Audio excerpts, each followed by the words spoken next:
Hi, my name is Sonali Nakshane. Show का नाम है the male feminist. Podcast series में आज बहुत ही खूबसूरत दिन है। रीज़न है मैं आज ऐसी जगह पर बैठी हूँ जो बहुत ही बड़ी पावन भूमि है, प्यार की भूमि ऐसा भी बोल सकती हूँ मैं आज बातचीत करने वाली हूँ दी डॉक्टर प्रकाश आमटे से। सर बहुत बहुत स्वागत है आपका। नमस्कार। सर पहला एक बहुत ही खूबसूरत बात आपने कही है कि राम और सीता की जब कहानी बताई जाती है तो सीता को तो भी मृग की और कस्तूरी का मोह हुआ, लेकिन कस्तूरी सुवर्ण मृग का लोभ हुआ, उसका आकर्षण हुआ। हाँ। लेकिन मंदाकिनी जी को कभी ये कोई आकर्षण नहीं हुआ, सारे मोह से वो बड़ी दूर रही है। हाँ। मैं उनसे ही शुरुआत करना चाहती हूँ, उनके बारे में कुछ बताइए। आप देखिए कि हम लोग जैसे बाबा ने ये प्रकल्प शुरू किया और मैंने अपने मन से ये बोला कि इसकी जवाबदारी मैं उठाऊंगा। हाँ, ये मेरा डिसीजन था अकेले का। और जैसा गवर्नमेंट ऑफ महाराष्ट्र ने ज़मीन देने को समय लगाया, इस वजह से हमारी शादी हो पाई। अच्छा। यदि तुरंत ज़मीन दे देती, 71 में हमने अप्लाई किया था। हाँ। और यदि इंटर्नशिप ख़त्म होती तो ज़मीन मिल जाती तो मैं अभी तक बैचलर रहता यहाँ पे। जहाँ उस ज़माने में जहाँ रास्ते नहीं, बिजली नहीं, बात करने की कोई सहेलियाँ नहीं, वहाँ कौन पिताजी अपने बेटी को यहाँ भेजता, वो भी डॉक्टर। बिल्कुल। तो इम्पॉसिबल था। तो गवर्नमेंट ऑफ महाराष्ट्र को मैं हरदम उसको शुक्रिया अदा करता हूँ कि उन्होंने देरी की। 3 साल लगाए। तो फिर कुछ ज़मीन नहीं मिली थी, इसलिए पोस्ट रही ज्वाइन किया। और वहाँ फिर मंदाकिनी से मेरी पहचान हुई। हम दोनों एक ही कॉलेज के थे, वो सीनियर थी इसलिए तब तक नहीं पहचानते थे। तो पहली मुलाकात कैसे हुई थी उनसे? तो नागपुर मेडिकल से हम दोनों पास हो गए और पोस्ट ग्रेजुएट करने के लिए डेट रहती है, वो डेट निकल गई थी वहाँ नागपुर मेडिकल में।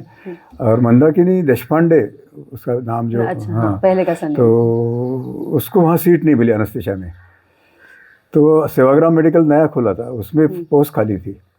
अच्छा। तो मैंने वहाँ सर्जरी के लिए अप्लाई किया, मुझे मिल गया हाउस पोस्ट। उसने फिर वहाँ नहीं मिली नागपुर मेडिकल में, तो वहाँ से फिर वो सेवाग्राम आई। और 72 में 71 दिसंबर में इंटर्नशिप खत्म हो गई। तो पहली बार देखा, उसने मेरा नाम नहीं जानती थी, मैं उसका नाम नहीं जानता था। 200 लड़के थे और बैचमेट, तो कोई संबंध नहीं आया था तब तक। तब नाम पता चला कि ये मंदाकिनी देशपांडे, उसको पता चला कि ये प्रकाश आमटे और बाबा आमटे के बेटे हैं। अच्छा। बस उतना ही। और रोज़ साथ में काम कर रहे। एक पेशेंट पे वो एनेस्थेसिया के सर के पास रहती थी, मैं पेशेंट के साइड में खड़ा होके टीचर के साथ सर्जरी में पहले मुलाकात। तो ये ऐसी मुलाकात ये ऑपरेशन थिएटर में हुई। हाँ। और फिर बातचीत करते करते कहाँ से आए, क्या करते पिताजी, उसको ज़्यादा मालूम नहीं था बाबा के बारे में। कुष्ठ रोगियों का काम करते उतना ही मालूम था। बाकी आनंदवन में काफ़ी सारी एक्टिविटीज़ थी, लेकिन वो उसके लिए कोई इंटरेस्ट से कौन लेगा। मतलब कुष्ठ रोगियों की संस्था देखने का कोई किसी ने मतलब अपनी खुशी से कोई जाता ही नहीं था। बिल्कुल सही बात। क्योंकि उसके बारे में इतना सारा लोगों में घृणा थी। तो उसी वजह से। और ये लड़की थी, विदर्भ में लड़कियों को बाहर भी भेजते नहीं थे, कंजर्वेटिव लोग थे। तो ये पहचान होने के बाद में फिर एक्सचेंज ऑफ या आइडियाज़, तो फिर आप क्या करने वाले हैं। हाँ। तो वो पूछा उसने, तो मैंने कि मैं बाबा के साथ पिकनिक को गया था 70 दिसंबर MBBS का एग्ज़ाम देके, और वहाँ का जो आदिवासी जीवन देखा। इनके पास वस्त्र नहीं है, खाने के लिए अनाज नहीं है, और वह इतनी सारी गरीबी पहले नहीं देखी थी हम लोगों ने। तो वैसे तो कुष्ठ रोगियों के साथ में अंधा अपंग आनंदवन में थे, तो उनका दुख तो बहुत नज़दीक से देखा था। लेकिन इतने इंटीरियर पार्ट में आके, एक जंगल में आके, उन लोगों की समस्याओं की कोई पहचान नहीं थी। मतलब किताब में पढ़ते थे कि आदिवासी कंद मूल और फल शिकार करके उनका जीवन गुजारते हैं। लेकिन यहाँ जैसे बाबा ने पिकनिक के नाम से लाया और जैसे गांव में ले गए, तो पता चला कि उनको जंगली जानवर से और इनकी लाइफ में कोई ज़्यादा अंतर नहीं है। हम लोग सब दिसंबर का महीना था, तो कपड़ा ऊपर स्वेटर शाल पहन के थे क्योंकि ठंड बहुत थी। और जैसे हमारी गाड़ी गांव में गई तो लोग बाहर आ गए कि गाड़ी से कौन आया, कौन सी गाड़ी है। तो उनको डर पैदा हुआ कि ये कैसे आए, किस बहाने से आए, क्या उद्देश्य है इनका। नज़दीक जाके हम बात करने का सोचे तो सब जंगल में भाग गए। तो ऐसा अजीब लगा कि हम लोग मतलब दुख तो काफ़ी सारा बहुत नज़दीक से देखा था। कुष्ठ रोगियों का तो बहुत बड़ा दुख था, क्योंकि उनको नज़दीक के जो रिश्तेदारों ने उनको वो ही हकाल दिया था। एक समाज हो गया था कृष्ण रोगी। और फिर अंधा अपंग हर के अलग अलग दुख थे, लेकिन यहाँ तो वैसा कुछ नहीं था, बीमारी नहीं थी, या लाइफस्टाइल ही वैसी थी। हाँ, तो इतना डिफरेंस ये था कि इतनी ठंड होने के बावजूद उनके पास वस्त्र नहीं है, बड़े लोगों के पास लंगोटी थी और बच्चे पूरे नंगे थे। तो ये दिगंबर अवस्था जो किताब में पढ़ते तो पता नहीं चलता, और यहाँ ठंड में हम लोग महसूस कर रहे थे ठंड कितनी है। हाँ, और वो बिना वस्त्र कपड़ों के। तो एक फिल्म में आपका स्टेटमेंट भी है, वहाँ पर फिल्म में डायलॉग भी है कि ये इन लोगों के लिए पास कपड़े नहीं है तो मुझे कपड़े पहनने का कोई अधिकार नहीं, पूर्ण कपड़े पहनने का कोई। हालांकि ये अधिकार नहीं है तो कहने का ठीक है, लेकिन उनके असल में ये शर्म आती थी कि जो कपड़े पहन के, स्वेटर पहन के बैठे और वहाँ पेशेंट आए वो नंगे है, ठिठुरते हुए ठंड तो अच्छा नहीं लगता था, मतलब अपनी शर्म को गिल्ट लगता था। वो अपने भाई बहन है, इतना सारा डिफरेंस कैसा है। सर, जब महिलाओं के ऊपर जब बात करते हैं तो यहाँ की महिलाओं का कल्चर कैसा था, किस तरह से वो ये करती थी, इसके बारे में कुछ बताइए। शुरू में तो काफ़ी तकलीफ हुई, कोई आता ही नहीं था, लेकिन जब आने लगे, विश्वास पैदा हुआ उनमें, तो थोड़ा सा पता चला कि यहाँ की महिला को अपनी देहात से महिला जो होती है उससे ज़्यादा इंडिपेंडेंस है। हाँ, ये मतलब पहले से ये आदिवासी कल्चर हमको मालूम नहीं था। जब धीरे धीरे लोगों को विश्वास आने, जब एम्पावरमेंट की बात करते हैं, वो एम्पावरमेंट सही पहले से था। तो इसके कोई उदाहरण देता हूँ मैं कि जैसे विश्वास आने के बाद में फिर लोगों ने एक्सेप्ट किया कि अपने लिए आए, अपने भाव, और वह नहीं कहते थे मुझे, डॉक्टर को उनको पता नहीं था डॉक्टर क्या होता है। तो तब वो बाकी प्रॉब्लम भी वो बताने लगे। एक तो एक्सप्लॉयटेशन था, कोई कॉन्ट्रैक्टर्स के लोग थे, आते थे, उनको मालूम नहीं था कि इनके कुछ वेजेस देना पड़ता है। अच्छा, हाँ। या उनको भी मालूम नहीं था कि अपने वेजेस कितने हैं, तो उनको काम पे लगाते थे और पैसा नहीं देते थे। तो वो उन्होंने बताया कि हम दिन भर भूखे पेट काम कर रहे हैं और हमको एक पैसा नहीं देते। मुझे वो पैसा न देने वाले की तारीफ़ करती है कि इतनी इसकी भी हिम्मत है कि हम जिसके हक का पैसा है, कि जिसके पास खाने के लिए अनाज नहीं, पहनने के लिए कपड़ा नहीं, उसके हक का पैसा आप खाते हैं, तो इसके भी हिम्मत लगती है। हाँ, बिल्कुल सच बात है। तो जैसे पता चला तो फिर हमने बोला कि इसके लिए इनको एजुकेशन होना चाहिए, इनके राइट्स के बारे में उनको पता ही नहीं। तो हमारे सब साथी थे, अलग अलग जगह से आए हुए, लेकिन एक फैमिली जैसे यहाँ काम करने के लिए आए हुए, बाबा की प्रेरणा थी। तो उन्होंने डिसाइड किया कि इनको एजुकेशन दे। तो फिर लोगों का विरोध था, जैसे अस्पताल में आने के लिए उनको मालूम नहीं था इसलिए विरोध था, एजुकेशन के बारे में कुछ मालूम नहीं। अपने बच्चे हम काय को अपने पास, आपके पास देंगे। हाँ, यहाँ से शुरुआत हुई। तो आप वापस नहीं करेंगे उसको। तो हमने बोला कि अस्पताल के बारे में आपके मन में काफ़ी सारी शंकाएं थी, अब आप हज़ारों की संख्या में आते हैं, तो एक मौका हमें दीजिए, हम हमको एजुकेट करेंगे, आपको अच्छा नहीं लगेगा तो बच्चों को वापस ले जाए, ये कोई ऐसा कंपलसरी थोड़ी है, जेल थोड़ी है। तो फिर शर्म के मारे देखो उनके 25 बच्चे भेजे, जैसे ऐसे स्कूल की बिगिनिंग।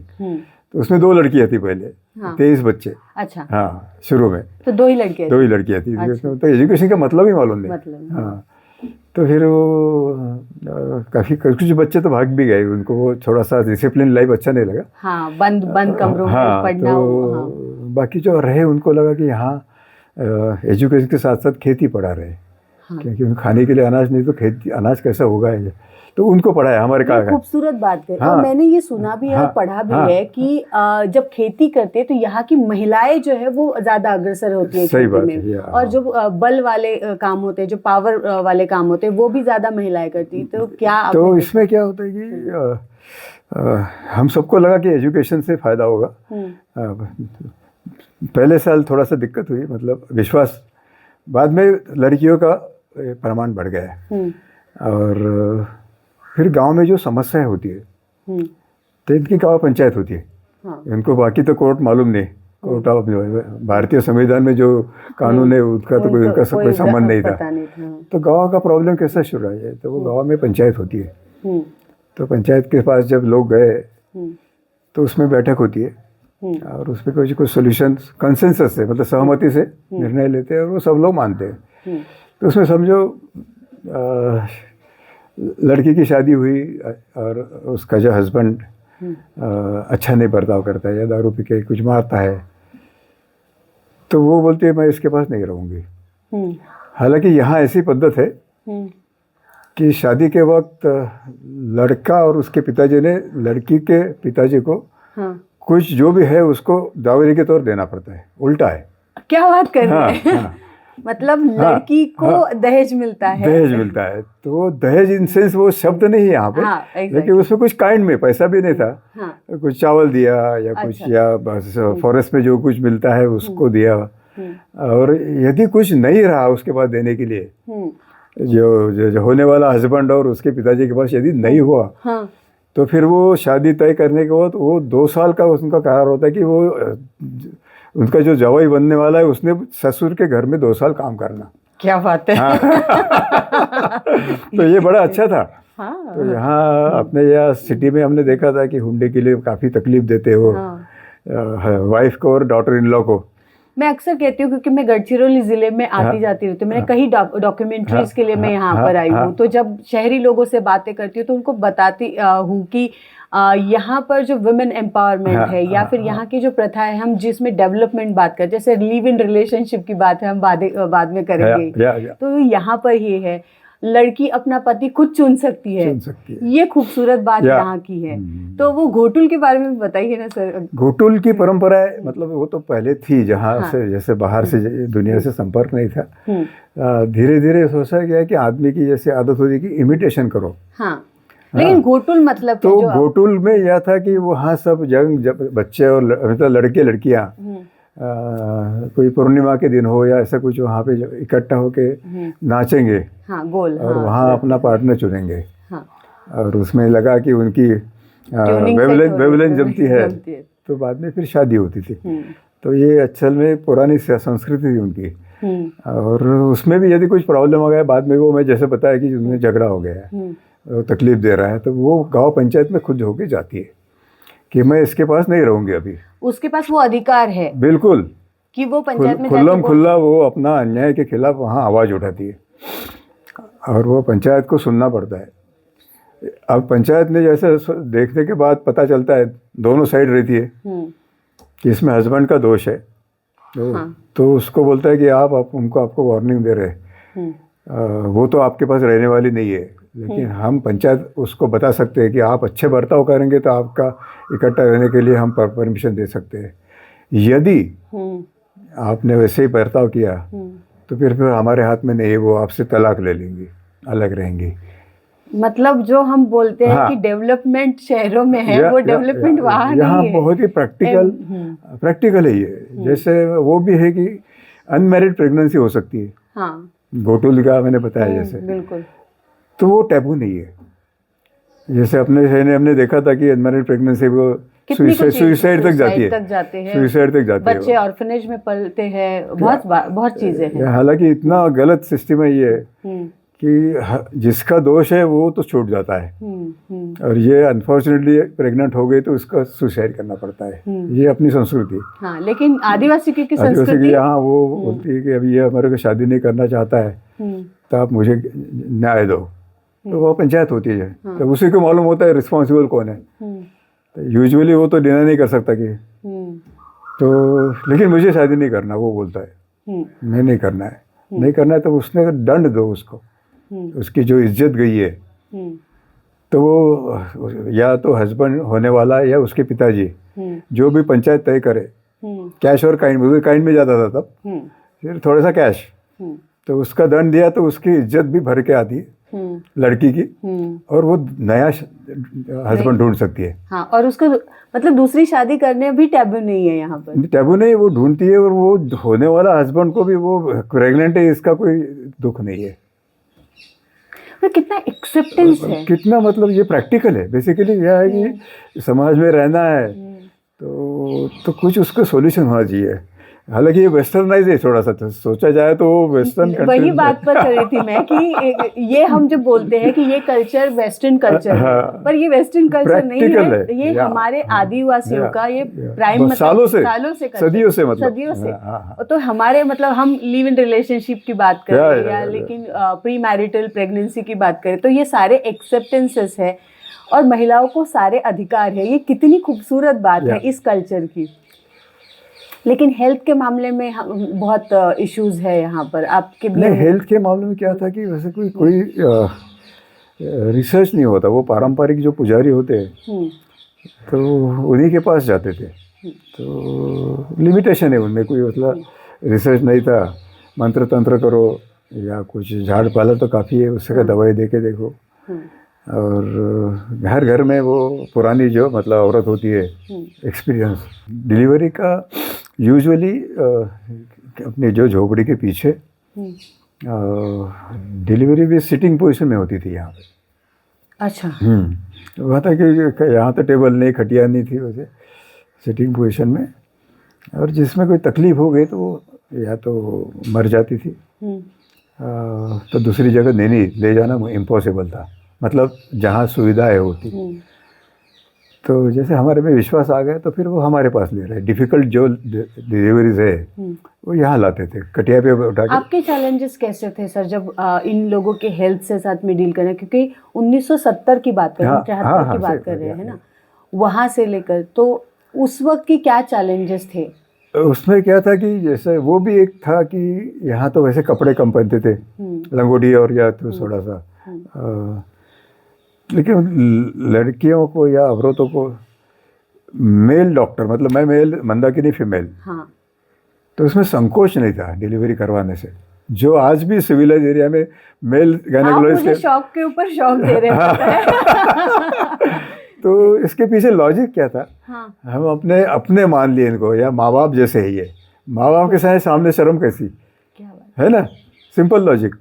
हाँ, तो मुझे क्या लगा पता है, जब आप बोलेंगे तो मुझे ये लगा कि पहले मैंने अपना कि उन लोगों को काफी झिझक होगी कि आप इसे ये करने की, पर ये उल्टा सरप्राइज ये था। मंदाकिनी साथ में थे, ये भी उसके शायद उनको थोड़ा सा संकोच कम करने के लिए एक था, लेकिन मेरा प्रेजेंस उनके लिए कोई मतलब उनकी थॉट प्रोसेस समझ में आती है ना, मतलब आपको जब उन्होंने अपना लिया है तो संकोच नहीं है, डॉक्टर के बीच में भी नहीं है, उन्होंने ये तय कर लिया था कि ये इंसान हमें बचाएगा। अपने भाई और ये है बहन या माता पिता के सामने शर्म कैसे रहती है? पैदा होता है तो नंगा ही रहता है। क्या बात है, ऐसे मतलब क्लैरिटी ऑफ जो थॉट्स कहते हैं वो बहुत क्लियर है यहाँ पर इस पर।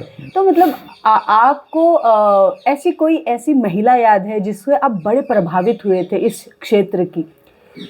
महिला के मतलब ऐसा लीडरशिप नहीं है, वैसे वो तो अपने पास थोड़ा सा तो मेल डोमिनेंस तो है उतना, लेकिन जैसे हम लोग जिस संस्कृति में बड़े हुए वहाँ महिलाओं का देहात में जैसे देखा हमने, उनका कितना वो टॉर्चरिंग होता है, या उनको इंडिपेंडेंस नहीं है, तो उससे काफ़ी फर्क यहाँ नज़र आया। और दूसरा ये कि टॉलरेंस बहुत है इनमें, सहन शक्ति बहुत थी। हालांकि बहुत मेहनत का काम उन्हीं को करना पड़ता था। मेन काम तो ये था कि पीने के लिए पानी लाओ नदी से। हर गांव ये पानी के सोर्स जहाँ है उसके नज़दीक ही थे, तो नदी और नाला जहाँ 12 महीने पानी रहता है, तो पानी जैसा कम होता है तो उनको ज़्यादा चलना पड़ता था। 5-5 किलोमीटर तक कभी जाना पड़ता था धूपकाले में, जैसे नदी का पानी कम होते जा रहा है। तो औरतों का तो वो मेन काम वही था। और तो उसमें उनका क्या बोलते हैं, उनकी शक्ति, फिटनेस और ये लेकिन कोई ऐसी कोई लड़की, ऐसी कोई स्त्री आपके नज़र में आई होगी कि आपको याद है कि वो जो कैरेक्टर है इस नहीं, ये तो हमारे पास मीटिंग में, फिर जैसे गांव में झगड़ा नहीं हुआ तो यहाँ मीटिंग में जो हम देखते थे उसका अवतार जो लेडीज़ का, उसको यदि उनको लगा कि हस्बैंड यहाँ इतना बहुत तकलीफ दे रहा है और यहाँ उसको सपोर्ट कर रहे हैं, तो वो ज़ोर से चिल्लाती थी यहाँ पे कि ये मेरी जान जाएगी तो भी मैं इसके साथ नहीं रहूँगी। ये तो हर औरत के वो इतना इंडिपेंडेंस है, और वो वैसे मीटिंग से उठ के चले जाएंगे, इसके पास मैं नहीं रहूँगा। और तब वो फिर पंचायत उसको बोलती है ठीक है नहीं रहूँगा तो फिर जो भी कुछ दंड देना है तो उसको देना पड़ेगा। या फिर वो दंड के लिए कुछ देर रुकते हैं लड़की और लड़की के पिताजी को। जब तक वो पिताजी के घर में है तब तक ज़्यादा उसका ये नहीं करते, वो दंड मांगते नहीं। जैसे ही वो दूसरी शादी करती है, अच्छा, हाँ, तो फिर ये पूरा गांव जाके बैठता है कि अब वो दूसरे के घर जा रही है, उससे भी उन्होंने पैसा लिया होगा, है ना, नया हस्बैंड है वो, उसको डाउरी देना पड़ता है, तो उससे लिया होगा। तो हमारा जो है इज्जत चला गया, ये सेपरेशन हुआ है और अभी डिवोर्स हो रहा, काड़ी मोड़, मराठी में बोलते हैं ना, काड़ी मोड़। तो इसका हमको पैसा होना, तो वो पंचायत बैठ के उसको पैसा और दंड दे देते, and she is happy in new family. या तो ये कई बार हुआ ऐसा कि ये औरतों को मतलब बिल्कुल बराबरी के साथ में वो झगड़ती है अपने हक के लिए। वाह, तो ये तो बात हुई इस क्षेत्र की। मैं आपके बचपन में जाना चाहती हूँ। हाँ। और मैं आपको ये, जैसे आपकी माता जी का, मैंने आपके मॉम का मैंने बाइट देखा, तो मतलब वो बहुत सपोर्ट सिस्टम थी बाबा की। तो आपके जहन में आपके माँ का क्या चित्र है और क्या खूबियाँ है? ये आपके मतलब उस जमाने की आप यदि बात करें, 46 में बाबा की शादी हुई, उनका भी लव मैरिज था। हाँ, तो और उसके बाद में उस समय जो सोच थी लड़कियों की कि पति हाँ परमेश्वर है, मालूम है तुझे? हाँ, तो जैसे पति को परमेश्वर माना। और बाबा ने जैसे वैसे सब प्रॉपर्टी छोड़ दी, उनका भी लव मैरिज था, और बाबा के साथ में जो वरोरा आई, और बाबा का तो सब मतलब उसी समय जो अनटचेबिलिटी थी वो सब मतलब अंगियों को या अनटचेबल को बाबा ने घर में रखा था। और ये तो बहुत कर्मठ घराने की थी। इसकी माँ थी वो तो किसी का मतलब हाथ का पानी नहीं पीती थी, या किसी का शाड़ो गिरा तो भी नहाती थी। घुले शास्त्री मतलब वो बहुत फेमस थे महाल में, कृष्ण शास्त्री घुले महामहोपाध्याय घराने की थी। हाँ, माँ। और यहाँ आने के बाद बाबा को यदि मान लिया अभी जो भी कहे बाबा वो सही कर रहे, तो उसको अपने को साथ देना है। तो पूरा दिल से उसने बाबा को साथ दिया, कोई विरोध नहीं किया। मतलब ये भी देखा हमने उसका अवतार कि बाबा जो कहे वो उसको उसने साथ दे के बाबा की बहुत ही बाबा ने प्रयोग किया अलग अलग। कुष्ठ रोगी का काम करना भाई आसान नहीं है। बिल्कुल। तो उसके साथ पूरे दिल से मतलब मन से। आपके साथ में कैसे? तो हमारा पहले जैसा था कि माँ के साथ ज़्यादा हमारा के बाबा स्ट्रिक्ट थे, डिसिप्लिन थे। अच्छा। तो बाबा का कुछ गलती करनी थी, बाबा चिल्लाते थे, गुस्सा करते थे, तो माँ के पीछे छुप जाओ। अच्छा। हम दोनों भाई थे, तो वो बड़ा मतलब माँ का बड़ा लगाव था हमारा। और वैसे धीरे धीरे माँ पूजा करती थी, वो उसके संस्कार थे वो। और बाबा का सब ऐसा डेंजरस काम करते थे, बाबा खुद को मतलब बहुत ही साहसी थे, तो उनको कभी चिंता रहती थी कि बाबा को कुछ होगा तो भगवान उनको बचाएगा, तो मैं उसकी प्रार्थना करूँगा। बहुत आस्तिक थे। तो उतने वो बहुत आस्तिक थी। वो हर रोज गीता का पठन करती थी मन में, 18 अध्याय। अच्छा। हाँ, अपने अपने जैसे खाना बना रही या कोई ऐसे पानी लाना है तो वो ऐसा मराठी में जो है ना विनोबा जी का, तो वो गीता तो गीता पढ़। और धीरे धीरे ऐसा हम लोग बड़े होते गए, उसका कॉन्फिडेंस बढ़ गया। इतना काम किया उसने, लेकिन बाबा की वाइफ करके किया। और बाद में उसके इंडिपेंडेंट आइडेंटिटी मिली। तो फिर बाबा का यदि कुछ उसको विरोध करना हो तो वो विरोध करती गई। तो ये चेंजेस हमने देखे उसमें। और बाबा धीरे धीरे वो माइल्ड होते गए। तो ये मतलब ये हमारे घर में अलग अलग प्रकार के वातावरण थे। बाबा बिल्कुल नास्तिक, उसमें कर्मकांड में उनका भरोसा नहीं था। और ये पूरी कर्मकांड में भरोसा करती थी, काम भी करती थी, दोनों में, कर्म और कर्मकांड दोनों साथ में। कर्मठ भी थे। हाँ, और काम भी करते थे। तो बाबा के लिए कुछ वैसे उनको विरोध नहीं किया। जो उस जमाने में करते थे, अनटचेबिलिटी थी, ये थी, बिल्कुल थी, बहुत था। तो उसने तो कभी विरोध नहीं किया। बाबा ने कहा मतलब ये सही काम है तो उससे तन पूरा मतलब मन से किया। लेकिन बाबा को कुछ ना हो इसलिए वो बहुत ही भगवान की पूजा करो। बाद में फिर वो गजानन महाराज ऐसा ही बाबा है, मतलब उनको भी नहीं छोड़ा। सबकी भक्ति कर, क्योंकि बाबा को कुछ ना हो। बाबा मानते नहीं है, इसलिए शायद उसको डर भी लगता होगा, शायद भगवान को बुरा लगेगा, ये मानते नहीं। तो आप आस्तिक है ये? तो हम पहले शुरू में माँ की तरफ थे। अच्छा, हाँ, ये एक स्टेटमेंट, शुरू में माँ के तरफ? शुरू में थे, बाद में बदल गए हम लोग। अच्छा। हाँ, ये ज़्यादा मतलब जैसे होता है अतिरेक जिसको बोलते हैं आप ना, ये तो फिर हमसे लगा कि बाबा तो ऐसा बिना भगवान को मानते, कर्म को पूजा करते हैं, तो उससे काम का नाम उसी लिए हुआ। हाँ, तो ये बाबा का मार्ग धीरे धीरे हम लोग, मानवता की पूजा बाबा ने बहुत करी। हाँ, तो ये हमको फिर अपील हुई तो हम चेंज हो गए। वो नहीं चेंज हुई आखिरी तक। उसके लगा मेरे भगवान की वजह से बाबा की जिंदगी अच्छी तरह से जा रही है। क्या सुंदर चरित्र है। अब एक मतलब मजेदार था, बाबा फिर वो नर्मदा गए थे आंदोलन में। आखिरी के 10 साल वहाँ थे वो। तो वहाँ माँ को बिल्कुल अच्छा नहीं लगता था कि यहाँ आनंदवन में इतने सारे 2000 लोगों के साथ में रही, माँ करके रही उनकी, और वहाँ कोई नेता पहचान वाले नहीं। और बाबा को अकेले कैसे छोड़े बुढ़ापे में, काफ़ी सारी बीमारियाँ बाबा को थी, तो अकेले कैसे छोड़े। तो वो भी गई, लेकिन वहाँ उसको मतलब एंटरटेनमेंट नहीं था, अच्छी नहीं थी, शी वॉज नॉट हैप्पी। तो वहाँ मंदिर बहुत है नर्मदा किनारे, तो पास में शिव मंदिर था, पुराने। और फिर नर्मदा में नहाओ और मंदिर में जाके पूजा करो। तो फिर बाबा को बोलती थी कि आप भी आइए, मंदिर में सांप वगैरह रहते, वहाँ पर मतलब रेजर्टेड मंदिर होते। तो फिर जैसा कि बाबा चेंज हो गए तो बाबा जाते रहे उसके लिए मदद। कितनी सुंदर प्रेम, बहुत ही सुंदर है। आप देखिए, ये बाबा जैसे गए तो बाबा को मिलने के लिए वहाँ कुछ लोग जाते थे महाराष्ट्र से। बाबा को मतलब इतने सारे जो यूथ्स मानते थे, तो वहाँ जाके भी मिलते थे। तो यहाँ बाबा ने अंधश्रद्धा निर्मूलन का शिविर लिया था। हाँ, आनंदवन में। और वहाँ जाने के बाद देखा कि जो ताई पूजा कर रही है, वो आरती कह रही है, और बाबा घंटी बजा रहे हैं पीछे से। तो उनको लगा कि बाबा तो चेंज हो गए, ये बुढ़ापे में ऐसा होता है क्या। जिंदगी भर उन्होंने कहा कि पूजा कभी की नहीं, मंदिर में नहीं गए, और आज देख रहा हो कि वो माँ पूजा कर रही है, आरती कर रही है, और बाबा घंटी बजा रहे हैं पीछे से। आश्चर्य लगा उनको कि ऐसे चेंजेस कैसा हुआ बाबा में, इतने चेंज कैसा हुआ। तो किस लोग ने कुछ कहा नहीं, लेकिन एक ने हिम्मत की, बाबा ये ऐसा आप में ऐसा ये चेंज कैसा आ गया। तो बाबा बोले, देखो कि जिस औरत ने मुझसे प्यार हुआ, मेरे लिए कुष्ठ रोगियों की संस्था में उनकी जख्म धोए, जो भी मैंने काम किया उसको पूरा साथ दिया, यदि मेरे घंटी बजाने से उसको समाधान मिलता है तो उसके लिए मेरी पूजा है। ये शंकर के लिए नहीं है, भगवान के लिए नहीं। खूबसूरत बात है, बहुत सुंदर, और कितनी सुंदर रिश्ते की कितनी सुंदर कहानी है, बहुत ही सुंदर यार।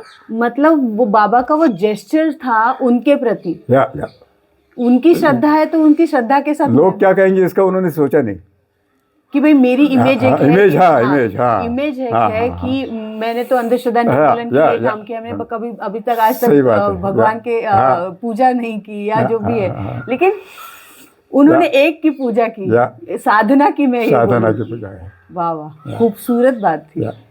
तो जब आप, तो ये ऐसा था हमारा बचपन, और धीरे धीरे जैसे हम लोग फिर MBBS कॉलेज में गए, और ये हमारा फिर कम हो गया भगवान से रिश्ता।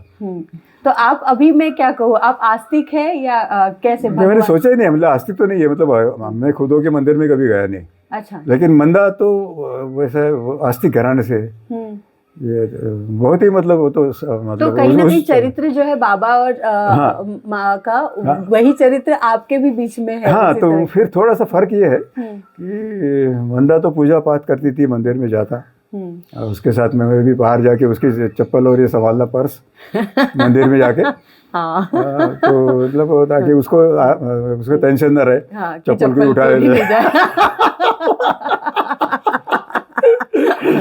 और धीरे धीरे ऐसा कि मैं ऐसा मजाक में, जैसे आपको बताया कि बाबा जैसे घंटी बजाते थे, या आखिरी में जैसा उसको देखा कि अभी उसको यदि सेटिस्फेक्शन मिलता कि जिस औरत ने मेरे लिए पूरी ज़िंदगी का होम कर दिया, हाँ, उसके नाम, उसके जो ऑटोबायोग्राफी का नाम है समीदा है, यज्ञ में डालते हैं ना वो, तो उसने अपना जीवन पूरा मेरे लिए, तो उसके लिए यदि उसको सेटिस्फेक्शन मिलता है तो मैं घंटी बजाने से मेरा क्या नुकसान है, उसको खुश होती है वो।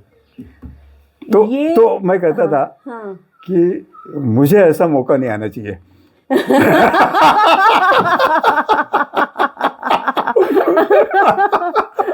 आप चप्पल पकड़ के हाँ, चप्पल की उतना ही ठीक है, उतना ही ठीक है। और फॉर्चुनेटली देखो, हम तो इसको कोई विरोध तो करने का सवाल ही नहीं था।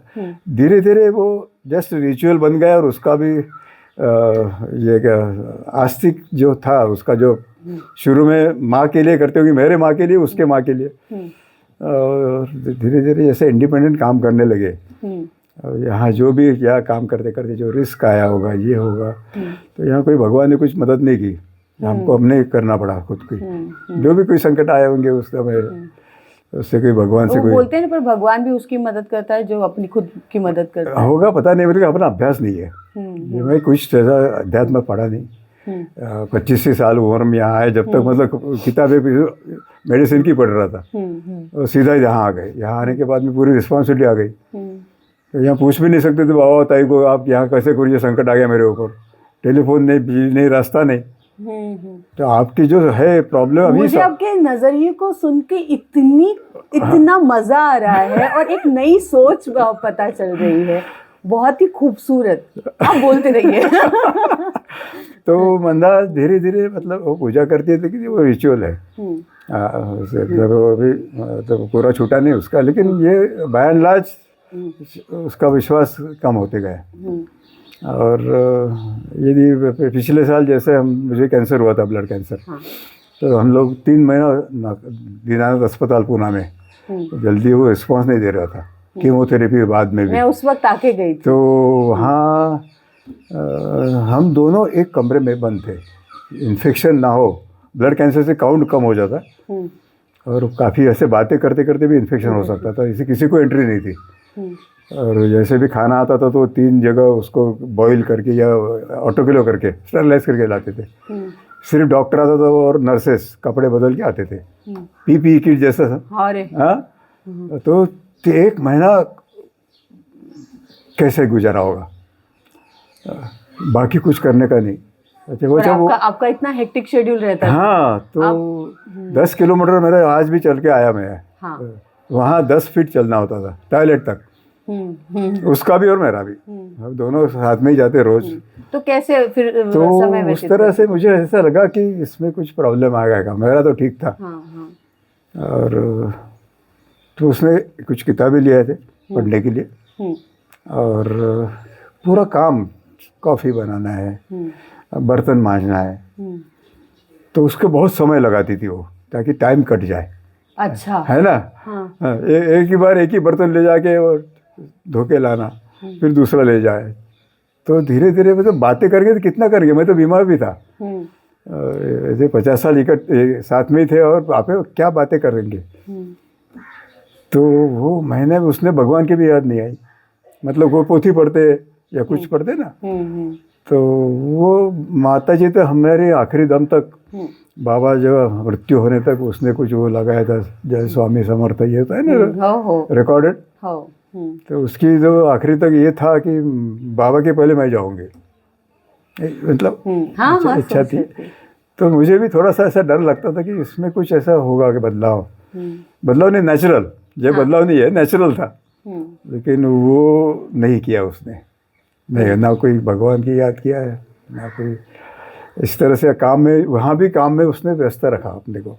बहुत कर्मठ है मंदाकिनी जी। हाँ, बहुत कर्मठ है, अपने काम से, काम ही पूजा है जिसे। जी, सही बात है, तो काफ़ी लोग पूछते हैं, मतलब अभी काफ़ी या क्या होता है कि बहुत से अध्यात्म वाले लोगों से अभी संबंध आने लगा। मैं तो कहीं गया नहीं, पढ़ा भी नहीं कुछ, लेकिन ये जो जानवर मेरे पास में जो अनाथ है, तो इसमें बहुत सारे है कि जो समाज समझती है कि ये क्रूएल है, ये आदमी के ऊपर हमला करते है ना, ऐसा समझते हैं। बिल्कुल। और यहाँ शेर भी घूमने के लिए आता है, मुझे भालू तो वो भी आते हैं, कि जिन जानवर। और एक बात बोलूं, आप पूजा, मतलब मुझे अक्सर लगता है कि विधि जो है पूजा की, मतलब पूजा की विधि करना, ये पूजा नहीं है, कर्मकांड कहते हैं। हाँ, तो ये कोई सही पूजा नहीं, जो आप कर रहे हैं वो सही मायने में आस्था है, मानवता पे आस्था, प्राणियों के उनके अधिकारों पे, उनके प्रेम पर आस्था। राइट। ये कितनी सुंदर बात है। मतलब मैं आज अपने आप को बड़ी लकी और ब्लेस्ड फील कर रही हूँ कि मैं जीवित अवतार से बात कर रही हूँ। अरे नहीं मत करो, इतना ऊपर मत चढ़े। नहीं, ऑनेस्टली रीजन बताती हूँ। पूजा कैसी की जाए ये बताने वाले बहुत हैं। या पूजा होती क्या है ये बताने वाले आप हैं। तो वही मैं कहना था कि ये अध्यात्म या धर्म वाले है, जैसे जैन धर्म है कि यहाँ महावीर जी उनके आश्रम में शेर भी आते थे और ये बताइए ना, किताब में लिखा था। जिनकी हम पूजा करते हैं उन्होंने कौन सी किताबें पढ़ी है? उनकी जीवन ही किताब बनी है। या जीवन किताब बनी, सही बात है ना। या। तो आप वो जानवरों के साथ में जो संपर्क आया, जानवरों के प्रति आपका जो प्रेम है, और इतने मतलब क्रूएल जानवर जहाँ पर लेपर्ड, जो जंगली जानवर बेर है, क्रोकोडाइल है, सांप है, ऐसे तो विषारी सबके मन में यदि कुछ आया गलत तो मैं जिंदा नहीं रह सकता था। एब्सोल्युटली। हाँ। पर ये आपको कब आपके अंदर का प्रेम उनके लिए कब जागा? ये तो कंपैशन था। मतलब ये मतलब ऐसे मंदा ने तो ऐसे जानवर नागपुर में होते देखे नहीं थे, कुत्ता भी नहीं था। अच्छा। नागपुर में गिरिपेट में उनका घर है तो कुत्ता कहाँ रहेगा। हाँ। लेकिन यहाँ आने के बाद में पहले कुत्ता लेके आए हम लोग, एक ऐसे कंट्री डॉग। हाँ। और फिर एक बार देखा कि ये आदिवासी सब कुछ खाते हैं, सब सुना था, लेकिन घूमते वक्त हमको लगा कि इन्होंने बंदर को मारा है। तो ये हम लोग को मतलब सुना भी नहीं था और बिलीव भी नहीं कर सकते थे कि, लेकिन सामने देखा है कि उन्होंने 2 बड़े बंदर मारे, हाथ पाँव बांध के वो ऐसा बम्बू डाल के ले जा रहे, और नीचे मुंडी करके, हमारी ज़्यादा पहचान नहीं थी, नीचे मुंडी करके जा रहे थे। तो नज़दीक आया, देखा तो जिंदा बच्चा मरे हुए माँ का दूध पी रहा था। तो फिर रहा नहीं गया, हम दोनों ने उनको रोका, बल्कि बच्चे को हमको दे दीजिए। तो बोले हमारे बच्चे भूखे, वो क्या खाएंगे गांव में। तो ये हंगर क्या होता है तब पता चला, है ना।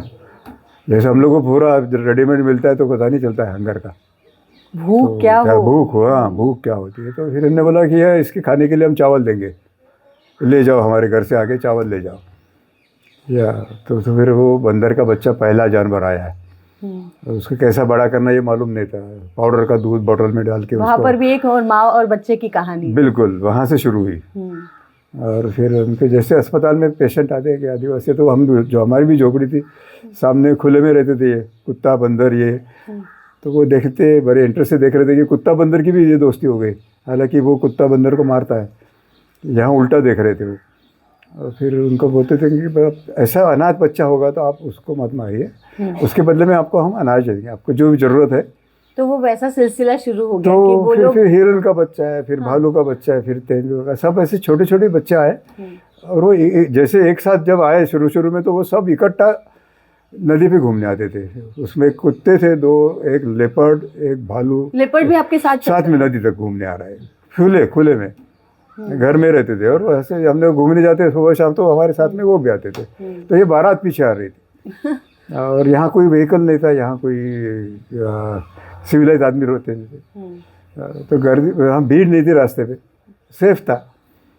तो इस तरह से जैसा मेरा मतलब ये एकलव्य मिशन जैसा है, सेल्फ कॉन्फिडेंस में मैंने या प्यार से उनका, क्योंकि वेटरनरी डॉक्टर नहीं, किताबें नहीं, किसी से बात करने के लिए टेलीफोन नहीं। पर आपने ये बात तो समझ ली कि प्यार की भाषा वो भी समझते तो वो तो देखते ही रहे, मतलब सब लोग भी अप्रिशिएट करते हैं।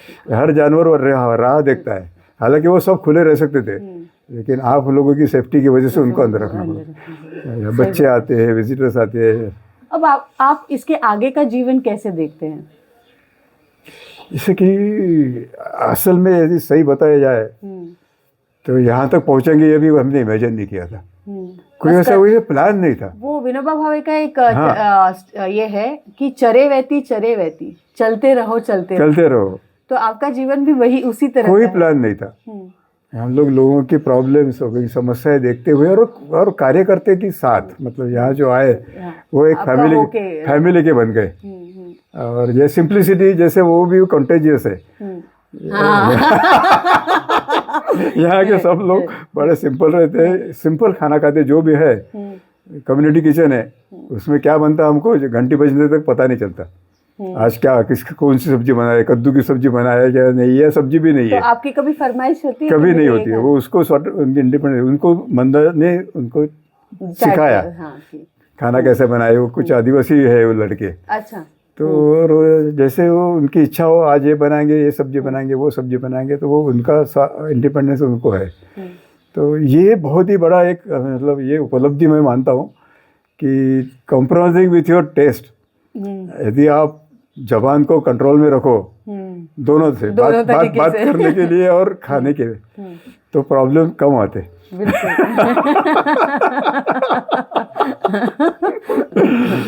तो इससे 50 साल गुजर गए, अभी भी घंटी बजती है और सब साथ में खाना खाते हैं इतने सालों से। मैं एक सवाल पूछना चाहती हूँ, भगवान आपको जो भी शक्ति है वो आपको बहुत उम्र दराज करे, आपको बहुत बहुत हेल्दी लाइफ दे, लेकिन एक सवाल है कि आपके जाने के बाद में दुनिया आपको कैसे याद रखे, आपको क्या लगता है? मुझे तो ये अनुभव जिंदा होते हुए आया। जैसे लास्ट ईयर मैं कैंसर से बीमार था और जल्दी ठीक नहीं हो रहा था। मैं कैंसर बोले तो कभी लोग डर जाते, हालांकि मैं एंजॉय कर रहा था। हमने इस तरह से, हमारा फिलोसफी दोनों का था, मतलब कोई पढ़ा नहीं था, कि हमने इतने साल में जो ज़िंदगी में जो महसूस किया, जो पाया, वो बहुत कुछ है, कोई बियॉन्ड एक्सपेक्टेशन बहुत मिला है। दुनिया ने प्यार किया और छोड़ दीजिए, मैं उसके पीछे कभी गया नहीं, मैं देखता भी नहीं वो। लेकिन जैसे बीमार गिरा तो जो लोगों ने प्रार्थना की, मेरी श्रद्धा नहीं लेकिन उनकी है ना, अपने को शुभेच्छा प्रार्थना, तो कई लोगों के मैसेजेस हमारे जो अनिकेत और दिगंत, उनको बहुत तकलीफ दिया लोगों ने, ये दे के दो, ये प्रसाद दो उनको, ये दवाई दे के देखो उससे ठीक होता है। बहुत सारी लोगों की जो देश भर, हाँ, तो वो देश नहीं विदेश से भी, हाँ, तो क्रिश्चियन थी तो उसने वो ऑडियो मैसेज भेजा कि मैं भगवान यीशु को प्रार्थना करती हूँ, कीमोथेरेपी जब उसकी मेरे भाई की चालू होंगी तो उसको तकलीफ मत होने दे, तू वहाँ हाजिर रहे। भगवान यीशु को वो अपील कर रही है। ये मैं आपको बोलना चाहती हूँ कि भगवान, एक तो पूरे मतलब सारे भगवान आपके लिए आए, सारे भगवानों को प्रार्थना हुई, किसी एक के नहीं रहे आप। और दूसरी बात, आप जब ये ले जाते हैं जानवरों का, हाँ, तो उस वक्त आप बोलते हैं इंसान एक क्रूएल आदमी है, हाँ, क्रूएल एनिमल है, राइट? तो उन क्रूएल एनिमल से भी इतना प्यार पाना, ये जीवन की उपलब्धि है, बहुत बड़ी उपलब्धि है। ये बातचीत ना मुझे इतना मतलब खूबसूरत बातचीत है, ये मेरी ज़िंदगी की बहुत ही अनमोल ब्लेस्ड फील कर रही हूँ मैं। एक और बात करना चाह रही थी, थोड़ा सा इस बात से भी ये करना चाह रही थी कि आप अब आगे इस क्षेत्र के लिए क्या हो, किस तरह का डेवलपमेंट? हाँ, मैं तो ब्रॉडली स्पीकिंग, मतलब ऐसा है कि हमारा कुछ गोल नहीं था। अभी इतने सालों के बाद ऐसा लगता है कि अपने काम से काफ़ी सारे प्रेरित होकर लोग अलग अलग जगह एनजीओ बना के काम कर रहे हैं। महाराष्ट्र में बहुत सारे हैं कि जो नाम लेते हैं जी, तो ठीक है। तो हमारी ऐसी इच्छा है कि आदिवासी भारत में कम से कम 10 करोड़ के ऊपर है, बहुत ज़्यादा पॉपुलेशन है। तो उनकी हालत नॉर्मल लोगों से, सिविलाइज जो ऐसा अपना है, खाने के लिए 2 टाइम का खाना नहीं मिले, ये तो सुन के भी अच्छा नहीं लगता कि भारत इतना डेवलप्ड कंट्री है, सुपर पावर बना है। तो ये कैसा अच्छा लगता है कि आपने कहते 30% of the population is below poverty level, तो ऐसा ये जल्दी से जल्दी ये दूरी मिटनी चाहिए, ब्रॉडली स्पीकिंग। और इसके लिए काफ़ी सारे यूथ्स है, तो उन्हें अपनी डिमांड्स कम करना चाहिए। मैंने बोला कि हमने जो डिमांड कम की उसका बहुत आनंद हम ले रहे हैं जो, तो यदि आपकी डिमांड्स है तो उसको एंड नहीं होता है, आप और आगे जाओ और आगे जाओ, लेकिन वो सेटिस्फेक्शन नहीं मिलता है। वो सेटिस्फेक्शन या समाज के लिए कुछ करे, कुछ भी करो, छोटा सा काम, जीवन के साथ भी, जीवन के बाद भी सेटिस्फेक्शन रहता है। तो वो करने के बाद ही आपको आनंद मिलेगा, तो वो करे, अपने हिसाब से करो, कोई किसी का कॉपी नहीं कर सकता, बिल्कुल नहीं कर सकता, इमिटेशन है। तो आप ये चाहते हैं अपना स्वभाव के मुताबिक, समस्या के मुताबिक, लेकिन कुछ ना कुछ करो। मैं अकेला क्या करता हूँ, ये मेंटेलिटी ठीक नहीं है। इतने सारे समस्या है तो मैं अकेला क्या करूँ, लेकिन आप एक के लिए कर रहे हैं तो उसका ज़िंदगी सुधर जाएगा, वो बहुत बड़ी बात है, और उसका सेटिस्फेक्शन आपको मिल सकता है। तो इस तरह से वुमेन हेल्थ को लेकर आपका क्या स्टेटमेंट रहेगा? आजकल तो मतलब काफ़ी सारी अच्छी मतलब वुमन के लिए काफ़ी सारी अपॉर्चुनिटीज़ है, इक्वल अपॉर्चुनिटीज़। तो ये अच्छी तरह से उसका इस्तेमाल करना चाहिए। और यहाँ भी हम देख रहे हैं कि यहाँ जो लेडीज़ है वो सरपंच बन रही है, लीडर बन रही है ना, लोकल लेवल पे, और आवाज़ उठाती है अपनी समस्या के लिए। तो एजुकेशन सबको मिले, इक्वल एजुकेशन। तो हम लोग वही सोचते हैं कि उनको अपॉर्चुनिटीज़ जितनी मेल को मिलती है उनको फीमेल को मिलना चाहिए आगे जाके। अभी भी फ़िलहाल मतलब अवेयरनेस तो आया है, लेकिन फिर भी दिस इज़ मेल डोमिनेंट है अपनी सोसाइटी, तो इसमें इक्वलिटी आए। अब 1973 का ये प्रदेश और अभी का प्रदेश, क्या डिफरेंस देख रहे हैं? शॉर्ट में बोला जाए तो इसमें अपने काम से अवेयरनेस अबाउट हेल्थ, क्योंकि हम दोनों डॉक्टर थे तो वहाँ से शुरू किया। अवेयरनेस अबाउट देयर राइट्स, यानी हक की जम की जानकारी हो गई। अवेयरनेस अबाउट एजुकेशन, नई स्कूलें खोलो, ऐसे लोग बोलते कि अच्छा से एजुकेशन होना है। नेलगुंडा और जिनगांव में हमारे बेटे और बहू ने नए स्कूलें खोली। तो and awareness about animal planet, जो भी है हम लोग जिंदा मार के खाते थे, तो अभी देखने के बाद और उनको सुविधा दी है हम लोगों ने, एजुकेशन दिया है, खेती पढ़ाई, तो जानवरों के प्रति उनका प्यार बढ़े, सबको जीने का हक है। तो इस तरह से इच्छा है कि या सोसाइटी में इसने तो सबसे बड़ी बात है कि अपनी नीड्स कम करो। एक कंट्रोवर्शियल सवाल पूछना चाहती हूँ, आपको कभी पॉलिटिक्स से ऑफर नहीं आया क्या? एक तो बाबा भी थे पॉलिटिक्स में, पहले म्यूनसिपैलिटी का इलेक्शन लड़ा था वरोरा में। अच्छा।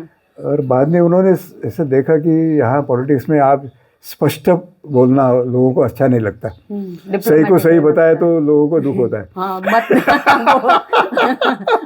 और वोट नहीं मिलते। तो पॉलिटिक्स से बाबा ने रिटायरमेंट ले लिया पूरा, और वही ह्यूमैनिटी से ज़्यादा लगाव था, उसी में हम बड़े हो गए। तो सबको मालूम है कि दिस इंस्टीट्यूशन बाबा की नॉन पॉलिटिकल, नॉन रिलीजियस, हाँ, और नॉन गांधीयन इवन, इसको वही लेवल नहीं पीछे लगाए बाबा ने। प्रेरणा पूरी गांधी जी की है, हाँ, लेकिन अपने हिसाब से गांधी से अच्छे जो थे उनके जो तत्व, उसका इस्तेमाल करके बाबा ने अपने हिसाब से मानवता का काम शुरू किया, वो आगे बढ़ रहा है। तो पॉलिटिक्स में कोई ऐसा जाने की कोई सी इच्छा भी नहीं है। पॉलिटिशियन को भी मालूम है कि ये सब, और इसका ये फ़ायदा भी होगा कि सब पॉलिटिशियन आते हैं। राइट। जब भी कभी है तो उनको भी लगता है, कोई संकोच नहीं होता। ये एक लेवल लग गया तो बाकी लोगों को संकोच होता है जाए कि न जाए। तो ये बड़ा अच्छा लगता है कि मतलब आपके कहने से लेफ्टिस्ट है, राइटिस्ट है, सेंट्रिस्ट है, सब आके यहाँ मिलते हैं। सबके लिए ये दरबार खुला है, आप आइए। डेवलपमेंट की परिभाषा क्या है यहाँ के लिए आपकी? आपने तो वैसे बता दिया है। हाँ, डेवलपमेंट है ये, मैं तो ये भी आजकल ज़्यादा बताता हूँ कि ये डेवलपमेंट की वजह से बहुत सारे डिजास्टर्स आ रहे हैं। अच्छा। मतलब यहाँ देखिए कि नागपुर में देखिए क्लाउड बस्ट हुआ, हाँ हाँ, है अभी लास्ट मंथ, हाँ बिल्कुल। और हिमालय में देखिए आप कितना सारा लैंडस्लाइड्स हो रहा है, रास्ते बंद हो जाते हैं। ये बिकॉज ऑफ ये नेचर से छेड़छाड़ करते हैं। डेवलपमेंट और ये तो साथ में जाना चाहिए, नेचर कंजर्वेशन और डेवलपमेंट। बिल्कुल। तो ये नेचर जितना डिस्ट्रक्ट हो उतना ज़्यादा डिजास्टर पूरा दुनिया में, यहाँ भी नहीं है। इनफैक्ट मैंने ना अभी एक बहुत बड़े आर्किटेक्ट का इंटरव्यू किया था, उन्होंने बहुत खूबसूरत लाइन बोली थी। वो बोले थे कि डेवलपमेंट कितना करना चाहिए ये पता होने से ज्यादा डेवलपमेंट कहाँ करना बंद करना चाहिए ये पता होना जरूरी है। और क्योंकि आप नेचर से इतना नजदीक पास रहे हैं, है ना, एनिमल प्लैनेट से इतने पास रहे, तो आपको डेवलपमेंट की परिभाषा पता है कि कितना होना जरूरी है और कितना नहीं होना चाहिए। That's a beautiful closing line. मेरे पास शब्द नहीं है आपको थैंक यू बोलने के लिए, लेकिन ये खूबसूरत बातचीत रही, इंस्पायरिंग बातचीत रही, बहुत ही मोटिवेटेड फील कर रही हूँ मैं, और थैंक यू सो मच। धन्यवाद। मेल फेमिनिस्ट में डॉक्टर प्रकाश आमटे जी से बात हुई है, कितनी खूबसूरत बातें हैं। मतलब to be simple is very hard and to be hard is very simple, ये कहा जाता है, लेकिन सिंप्लीफाइड करके जीवन के तत्वों को उन्होंने इतनी खूबसूरती से बताया है कि मेरे पास ये कहने के लिए आपके पास शब्द नहीं है, आपको कहने के लिए मेरे पास शब्द नहीं है कि जीवन कैसे जिया जाए। मैं एक ही बात कहूँगी, जीवन, रिश्ते और मानवता से लगाव और इंसान और जानवरों से लगाव कैसे रखा जाए अगर देखना है तो किताबें पढ़ने से बेहतर होगा कि एक चरित्र आप ज़रूर पढ़ें और वो चरित्र होगा डॉक्टर प्रकाश आमटे जी का। So keep watching me on female planet. Show का नाम है the male feminist. Thank you.